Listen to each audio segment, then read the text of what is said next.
All right. Welcome to another deep dive. Yeah. Today we're going to be taking a look at Japanese Pure Land Buddhism. Ooh, that's really interesting. It is. I always found Pure Land fascinating. Yeah, and when we think about Japanese Buddhism, I think a lot of people in the West immediately jump to Zen. Right. Zen gardens and, Zazen and all that. Yeah, exactly. But Pure Land has had a huge, maybe even a bigger impact in Japan. Yeah, arguably. Yeah. And even D.T. Suzuki, Yeah. who really brought Zen to the West, Yeah. was also really interested in Pure Land. Yeah, he saw it as like a uniquely Japanese contribution to the world, Yeah, to world religious thought. for sure. So I think this will be really interesting. Yeah, so what's really interesting about Pure Land, and as our deep dive into the Stanford Encyclopedia industry shows, is this kind of paradoxical nature of it. Uh-huh. It's got this really sophisticated Mahayana understanding of non-dual wisdom. Okay. So, all those concepts that we've talked about before, like thusness, Right. Buddha nature, emptiness, Yeah. it really grapples with those. But at the same time, it takes this really unflinching look at the human condition. Right. Like it doesn't shy away from suffering and, all of our limitations. Like karma. Yeah, karma. And just how we cling to this idea of a self. Right. And how we cling to like an idea of the world around us. Exactly. And so for you, the listener who likes to get to the bottom of things quickly, Yeah. I think this is going to be really interesting because This is right up your alley. it is. How do we reconcile these two things? Yeah. Like on the one hand, you have this deep insight into the interconnectedness of everything. Right? And on the other hand, you have our everyday lived reality Yeah, our experience. of ignorance and suffering. And delusion. Yeah, totally. And so the question is, how is awakening even possible Right. for beings like us? Yeah, it's a really fundamental question. And this isn't like a new idea. This Right. has been, we have scriptures and commentary. Yeah, going way back. Going all the way back to the 6th century. Yeah, it's a rich tradition. Yeah. There's another interesting point here, particularly for people coming from like a Western philosophical background. Okay. It's something that even surprised the theologian Karl Barth. Oh, wow. He saw these really striking parallels between Pure Land thought, and this is especially true with Hunnin and Shinran, Uh-huh. and Reformation Christianity. Wow. Yeah, he even said that it was the closest non-Christian parallel he could find, Wow. particularly in its emphasis on grace. That's fascinating. It is. But, as our sources are careful to point out, we shouldn't, kind of jump from that to the idea that this is somehow disconnected from its Mahayana roots. Right. This isn't just like a Buddhist version of Christianity. Yeah, it's not a Buddhist imitation of Christian ideas. Right, exactly. So what we really want to do today is we want to explore the distinctive shape that Pure Land Buddhism took in Japan. Okay. And we're going to focus on these really creative reinterpretations of the path to transformed awareness. And, throughout our deep dive, we're going to touch on all these really fundamental philosophical questions Yeah. about the nature of human existence, Yeah. self, reality, and truth. Big questions. Big questions, yeah. All the good stuff. Yeah. And, we're not going to necessarily go point by point with Western philosophical systems, Right. but we want to see how these thinkers grapple with similar issues. From a totally different perspective. Totally, yeah. Cool. So to really understand this Japanese development, Okay. we need to look back to the foundations of Pure Land thought in the broader Mahayana Buddhist tradition. Okay, so where did this all begin? So it's fascinating to note here for anyone who's studied philosophy that Pure Land didn't emerge in isolation. Okay. It came out of this period of really critical self-reflection within early Mahayana Buddhism. Okay. So around the beginning of the Common Era, there was this growing feeling that the monastic traditions had become too rigid, too scholastic. Too focused on individual liberation. Yeah, exactly. And maybe not focused enough on this universal commitment to all beings attaining awakening. Right. So there's a sort of internal critique. Yeah. And a kind of yearning for something more accessible. Exactly. Yeah. And this is where the Mahayana movement comes in. Oh, okay. So as the Mahayana movement develops, it really emphasizes the bodhisattva ideal. Right. This is the person who postpones their own final nirvana Yeah. to work tirelessly for the liberation of all beings. Yeah. And a cornerstone of this path is bodhicitta, Right. the aspiration for enlightenment. Yeah. And this very long process of accumulating merit over countless lifetimes Yeah. to eventually bring about a Buddha field. A Buddha field. Yeah. This is a realm that's permeated with enlightened influence. Okay. And, you know, a really critical stage in this journey Yeah. is reaching non-retrogression. Non-retrogression, what is that? So this is the point at which a bodhisattva will no longer regress in their progress toward Buddhahood. Oh, wow. So they're kind of home free at that point. That sounds like a big deal. It's a huge deal. Yeah. Yeah.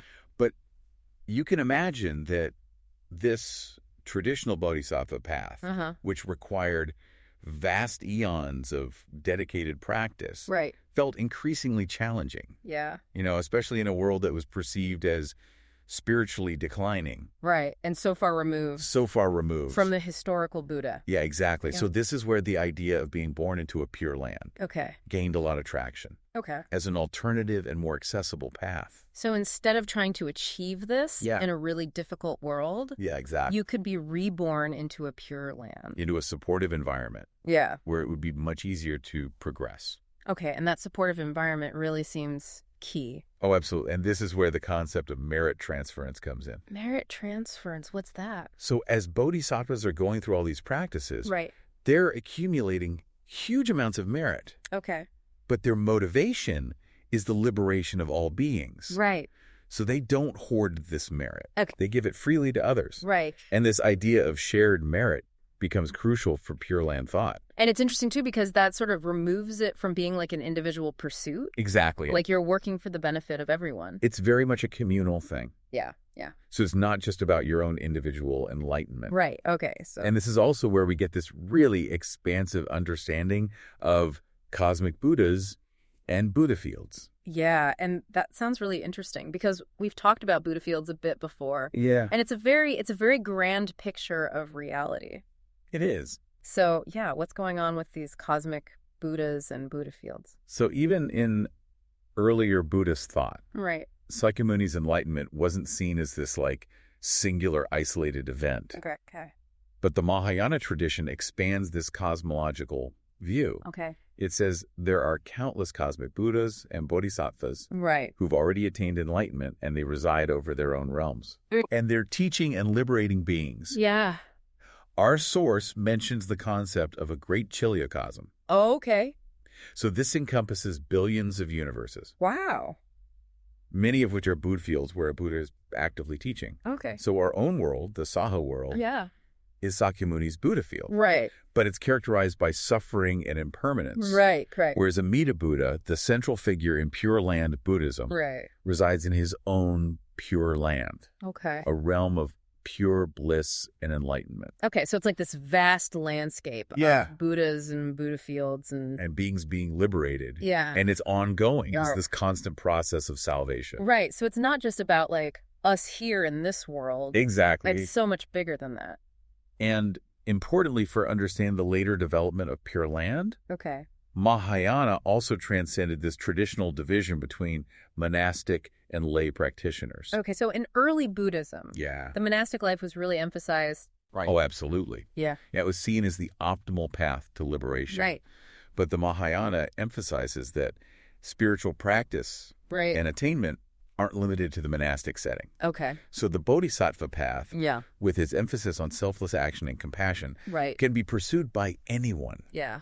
regardless of social role or lifestyle. So that opens it up. It really does, yeah. Yeah. And this blurring of the monastic-lay dichotomy is really important for the development of Pure Land in Japan, Okay. where the practice is increasingly centered on everyday life. Okay, so we've set the stage. Yeah. We've got the Mahayana background. Uh-huh. Now let's talk about Hunin. Yeah, Because this is where Japanese Pure Land really takes its distinctive form. absolutely. Yeah. So Hunen, who lived in the 12th century, is this pivotal figure. Okay. And his key innovation, which was actually really radical for his time, Okay. was establishing the vocal Nembutsu. Intimate boots. Yeah, reciting Amida Buddha's name, Yeah. Namu Amida Butsu, as an independent and sufficient path to being reborn in Amida's Pure Land. Okay, so that sounds like a real departure. Oh, it was huge. Yeah. It was a huge departure. From what came before. Yeah. So earlier Nembutsu practices, which Uh-huh. were common in monastic centers, like Mount High, Right. which is where Hochinen trained, Yeah. involved all sorts of elements. Yeah. Mindfulness practices, That's- physical prostrations, Right. contemplation on the Buddha's attributes, Okay.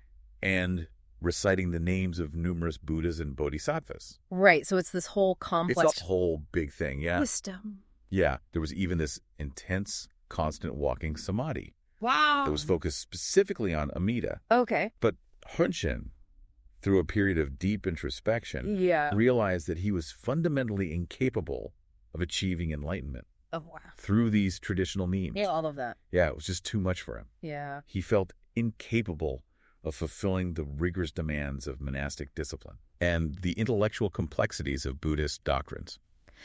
So his own personal experience really right. drove this new approach. It was the primary motivator. Yeah. He was looking for a path that was truly accessible to everyone, Okay. regardless of intellectual capacity Right. or moral standing or spiritual development. So what did he come up with?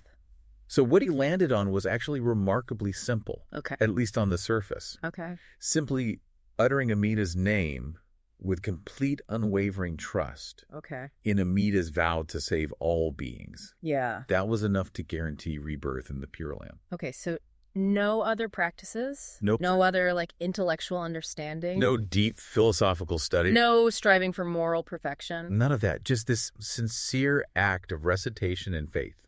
So for someone coming at this from a philosophical perspective, Yeah. the immediate question is, how could simply saying a name have that kind of power? That's a great question. Yeah. And Hunin addresses this head on. Okay. His understanding was that Amida Buddha, through his immeasurable eons of practice Right. and the fulfillment of his vows, Yeah. had specifically designated the vocal Nimbutsu Okay. as the way to salvation. Okay. It wasn't about some magical quality in the syllables themselves, Right. but the power of Amida's vow Okay. that was already working in the world. So this is the other power idea. Exactly. This is other power. Yeah. It's the direct, unmediated action of Amida's compassion.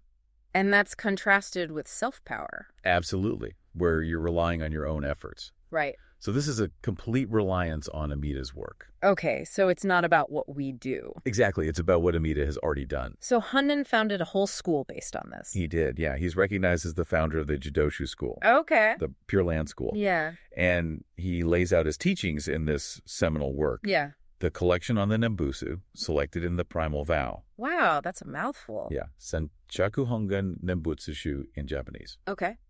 And to show how legit his teachings were, he wrote it in Chinese, Okay. which was the language of scholarship at the time. Right. And he really grounded his arguments in the sutras and commentaries. So he was trying to show that this was in line with... Yeah, he wanted to show that he was orthodox. Yeah. You know, not just some radical. Even though his ideas were kind of radical? They were, and as you can imagine, Ah. he faced a lot of criticism from the more established schools. Yeah, I bet. But it's interesting, there's this central tension within Hunin's legacy Okay. that our source points out. Yeah, what is that?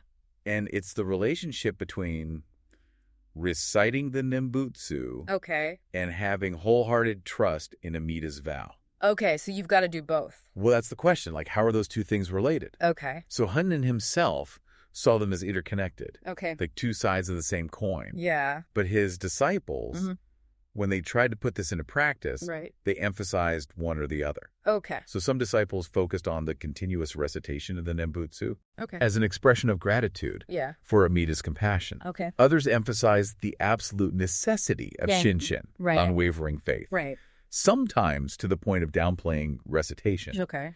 Their concern was that if you emphasize recitation too much, Uh-huh. it might look like you're relying on your own effort.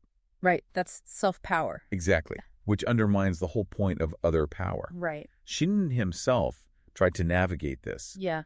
He famously said that you should understand that rebirth is attained with a single utterance born of faith. Okay. But you should still endeavor in Nembutsu throughout your life. So he's trying to balance it. Yeah, he's trying to hold both of those together. Yeah. But after his death, his disciples really diverge. Okay. And they highlight this difficulty Yeah. of articulating the relationship between our response Right. and Amida's grace. Okay, so there's this tension, Yeah. which is going to run through, It's going to keep coming up. yeah, the rest of this discussion. So this leads us into the broader philosophical issues. Okay, let's steer. So our source breaks it down into metaphysics, Right. anthropology, hermeneutics, and ethics. Perfect. So let's start with metaphysics. Okay. Reflections on the nature of reality. Yeah. So the main questions in Pure Land metaphysics Uh-huh. are about the nature of birth in the Pure Land Okay. and the ontological status of Amida. Okay. So it's tempting to impose our substantialist assumptions Right. Like to imagine the Pure Land as a literal place. Like a physical place. Yeah, like you could go there. Yeah. And to see Amida as a kind of celestial being. Like a god in heaven or something. Yeah, but the traditional understanding Yeah. really emphasizes the dynamic interplay between formless reality and form. Okay. And between wisdom and ignorance. Okay, so it's not so straightforward. It's not straightforward at all. Yeah. So this 6th century Chinese thinker, Tan Luan, Okay. who was super influential in Japan, Right. pointed out that birth in the Pure Land shouldn't be understood in the way that ordinary people imagine birth. Okay. Like the birth of a real being. Right. In a real place. Like a physical birth. Yeah. Instead, he saw it as conditioned and provisional. Okay. It arises from causes and conditions. Right. Primarily Amida's vow and our faith. Okay. He uses this analogy of a flame being transferred from one piece of wood to another. Okay. So the flame isn't the same. Yeah. Nor is it different. Right. Similarly, the person in this world and the person in the Pure Land right. represent a continuity and also a transformation. Okay, so it's more like a transformation. Which it's not just like you die right. and you go to a different place. It's more about your consciousness. Yeah, exactly. Transforming. Yeah. Okay, and then what about Amida himself? So with Amida, Yeah. there's this tendency to contrast him Yeah. with the historical Buddha, Right. Sakyamuni. Yeah. You know, people might see Sakyamuni as a historical person Right. and Amida as a myth. Right, just made up. Yeah, or just a skillful means. Right, to teach something. Yeah, but the traditional Mahayana perspective Yeah. doesn't see ultimate reality just in Sakyamuni's historical existence, Right. but in the underlying wisdom and compassion Okay. that motivated his appearance and his teachings. So it's less about the history Yeah. and more about The principle. the underlying principle. Exactly. Yeah. So Shunin himself saw Sakyamuni and Amida as paired aspects Okay. of the same compassionate activity. Okay. So Sakyamuni appears in this world of suffering Right. to teach the path to the Pure Land. Okay. And Amida is there, Yeah. welcoming beings. Okay. But Shinran, Hunin's most influential disciple, Yeah. takes this a step further. Okay. He sees Sakyamuni's historical existence as a manifestation Okay. of Amida's wisdom and compassion. Wow. He emphasizes this scene in the larger sutra, Okay. where Sakyamuni enters samadhi. Deep meditation. Yeah, deep meditative tranquility. Yeah. Before he reveals the teachings about Amida. Okay. So for Shinran, Amida isn't just one Buddha among many. Uh-huh. He's the primordial Buddha Okay. who embodies the essence of all Buddhas.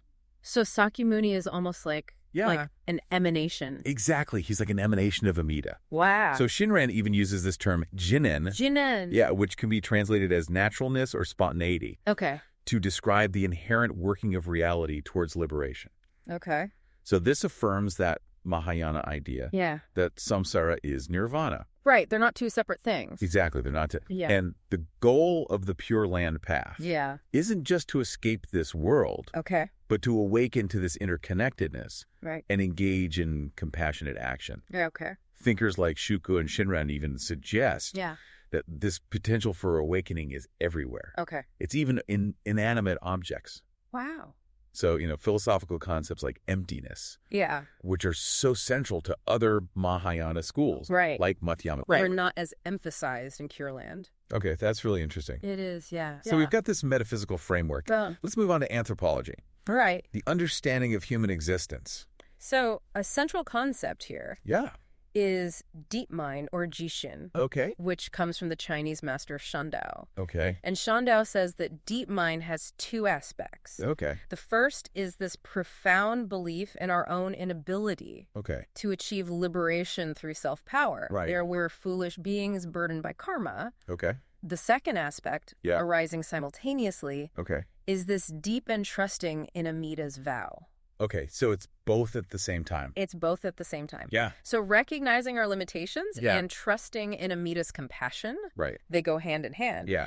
Hunin expresses this in his own life. Okay. He openly acknowledges his lack of attainments, Wow. but also his absolute trust in Amida. Okay. And this is where his teaching of Senshaku or selection comes in. The idea that Amida chose the Nembutsu Okay. as the practice for everyone in this age. Okay, so it's like a deliberate choice. It's very deliberate, yeah. By Amida. Yeah, Amida in his wisdom. To make this path accessible. Exactly. Okay. But this sparked a debate. Okay. Because Hunan seemed to set aside the traditional practice of cultivating Bodhi mind. Right. The aspiration for enlightenment. Yeah. Which was seen as the foundation of the Mahayana path. Right, and this is a big deal. It's a huge deal. Yeah. And thinkers like Misha from the Kigan school really criticized Hunan for this. Yeah. They thought it was a dangerous departure. Right, so it's like he's undermining the whole Mahayana tradition. Yeah, they thought it was really problematic. Yeah. But Hunan's disciples, notably Shinran and Shushu, they addressed this by reinterpreting Bodhi mind. Okay. They said that true Bodhi mind is actually Shinjin, this deep trust in Amida's vow. So it's not a separate thing. It's not a separate thing. Yeah. You don't cultivate it on your own. Right. It arises from entrusting yourself to Amida. Okay, so then the question is, if we're so incapable, how does that even arise in the first place? Exactly, and Pure Land thought says that it's Amida's other power that makes it possible. So it all comes back to other power. It always comes back to other power. Okay, so we've got this really interesting picture of the human being. It's a very different picture. Yeah, very different from Western understandings. Absolutely. Let's move on to hermeneutics. Okay, the interpretation of the teachings. Yeah, and this is really important. It is. Because if there's this big gap between our ordinary understanding and the Buddha's wisdom. It's a huge gap. Yeah, how do we even make sense of these texts? So Pure Land recognizes this gap. Okay. It says that for us to understand the teachings, 2 things have to happen. Okay. First, the Buddhas themselves have to bridge that gap. They have to use skillful means so we can grasp the truth. Okay. And second, we have to awaken Shinjin. Right, that trust. Yeah, that deep trust. Yeah. So how do the scriptures do this? Yeah, what's their role? So the narrative settings and the stories in the sutras are really important. Okay. So the Contemplation Sutra with the story of Prince Ajatashatru and Queen Vaidehi was really influential for Hunan and his followers. Okay. So this is a tragic story of betrayal, violence, and suffering. Wow. And it illustrates that the Pure Land teaching is for ordinary people who are struggling. Yeah. Not just for the advanced practitioners. Yeah, just for the monks. Yeah, exactly. Yeah. And Shinran even suggests that this whole tragic episode was orchestrated by bodhisattvas. Wow. To create the conditions for Sakyamuni to reveal the Pure Land path. Wow. So they're working behind the scenes. Yeah, they're working behind the scenes. To make this happen. Yeah, it's really interesting. And then repentance is also crucial. Oh, absolutely. For receiving the teachings. Yeah, there's that famous story of the lowest grade Nembutsu practitioner who only hears the teaching when he's dying. Right. And he sincerely repents. Yeah. Says Amida's name 10 times. Yeah. And he's reborn in the Pure Land. Wow, so it's never too late. Never too late, yeah. Okay, so these stories aren't just stories. No, they're not just stories. They're trying to teach us something. They're very symbolic. Yeah. But even within Huknan's lineage, there were different interpretations of these texts. Okay. So the Chinzai branch, founded by Benche, allowed for other practices besides Nembutsu to lead to the Pure Land, while Shuku, who founded the Saizan branch, argued that the Contemplation Sutra is all about Nembutsu as the only way. Yeah.